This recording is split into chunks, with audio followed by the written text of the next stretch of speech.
యేసుక్రీస్తు ప్రభువారు కూడా ఆనాటి సమాజానికి ఆయనతో పాటు జీవిస్తున్న ఆయన జీవితాన్ని దగ్గరుండి చూస్తున్న వారికి ఒక సవాలు విసిరారండి. నాలో పాపం ఉన్నదని ఎవడు స్థాపించగలడు? నాలో పాపం ఉందని ఎవడైనా మీరు నిరూపించగలరా? అనే మాట కూడా ఆయన మాట్లాడడం జరిగింది.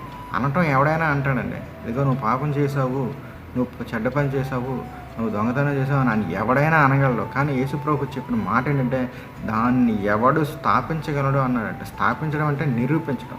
అనటం చాలా ఈజీ అండి. అనటం చాలా ఈజీ. ఒక గొప్పవాడిని చూసి వాడు దొంగరా అనొచ్చు.